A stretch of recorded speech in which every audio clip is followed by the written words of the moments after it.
I had another question for you about moving from SA to rep. Like now that you've been doing it for so long, have you found in your sales career that you've like leveraged SAs in a different way than other reps that haven't been an SA and haven't had that experience? And like, is there some keys that you found that like makes that engagement better or worse? Like, have you ever done one of the bad behaviors you used to hate that the reps did to you?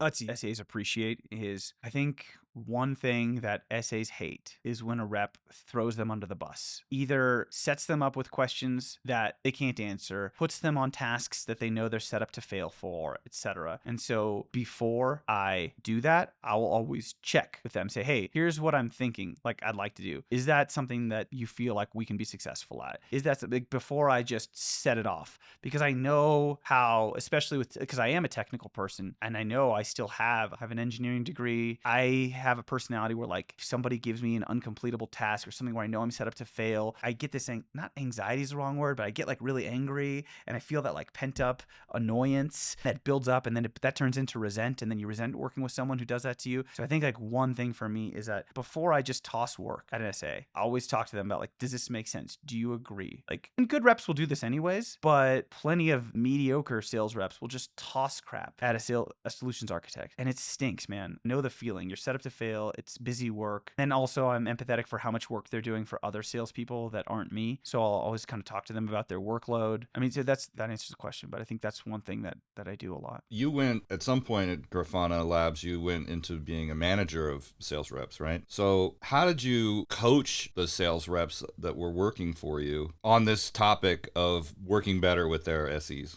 Especially when things aren't going well for a salesperson. So if they're not meeting their quota, let's just say.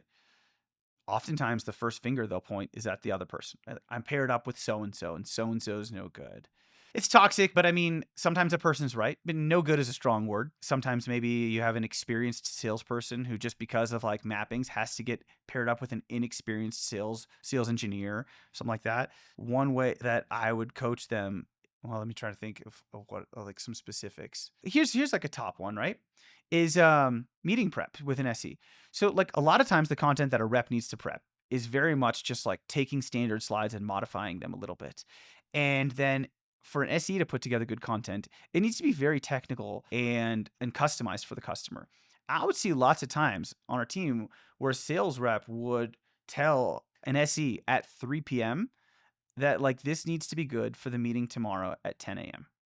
and just assume that that was 90 minutes of work. Not that actually for the SE to get good research, they need to talk to 3 engineers in our company. Not that, hey, actually for them to really, sure, they can go get some slides, but if you really want that SE to be knowledgeable, they need to talk to the SE who's on the East Coast or who's in the other country, who's done the deal that's similar to this. And so throwing stuff at SE's last minute is something that I really like would come down on the reps on my team for. Sometimes you can't help it. Sometimes there's a big meeting for Thursday and boom, a last pre-meeting comes up on Wednesday. You can't help that. But there's plenty of times where a meeting is scheduled 2 weeks out and the rep won't do any prep until the day before. And then based on the rep's prep the day before, then they throw stuff at the SE. And now the SE's job is impacted because the rep can't prep in time. That was like a big pet peeve for mine. When you meet with a customer, I think this is something too that I've appreciated more as I've gotten older, is that time is so precious. Like when you get all the right people in a room, you may not get that opportunity again. And so for you to not put your best foot forward, it's inexcusable. I mean, it doesn't mean that bad meetings don't happen. Like it's okay to have a bad meeting, but to have a bad meeting for stuff that you could have easily corrected, like 10 minutes more prep or 30 minutes more prep, is inexcusable. And especially if you're not getting what you want out of your SE because as a rep, you haven't prepared that SE in time.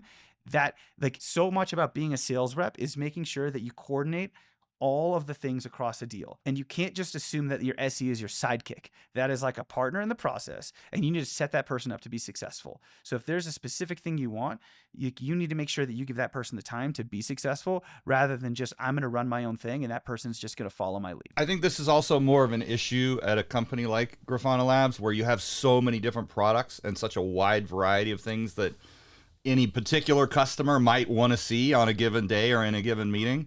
as opposed to a company where like MongoDB was just a database, it's one product, this is what we're selling. You can use it in all these different ways, but it's not like 15 different things that we have on offer, right? Or like Elastic has so many different logging and metrics and this and that, right? Yeah, Chad, you make a great point about that, right? With MongoDB having with Grafana Labs having such a broad set of offerings, meaning you don't know what you're going to get when you go to a customer. They could all of a sudden hit you about the UI for Grafana isn't super responsive, or it could be something's happening with the cloud service. We want to talk about open source Prometheus. We want to talk about incident response and management. All these things are different. And so that's the thing. You can't expect a sales engineer to be an expert in all of these things, especially if that person's only been at the company for like a year. And so they're going to have to talk to the right product expert, and a company that's global. Not everyone's going to be awake during the same hours. Like, you really need to make sure that you get the right amount of time so that you can get the right amount of information. Because the other thing I found too is that if it's the right meeting, sometimes it helps to just bring the actual engineer on the product to the meeting. And again, you can't do that for every meeting. It has to be the right meeting, but you can never do that if you have last minute prep. If it's a week in advance and the SE goes to talk to the engineer and says, hey, here's everything that we're dealing with. Here's how big the deal is for the company. Like, we can justify it.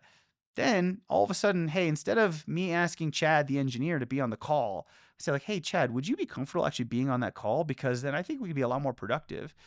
Then we have time for you to go get the approval from your manager, for us to justify to the business, for the customer. Then you're on the meeting. Now the customer feels great because they feel like we're a super connected company because we actually have the product engineer on the call versus just the sales team. Like, there's a lot of good things that can happen if you give the SE more time.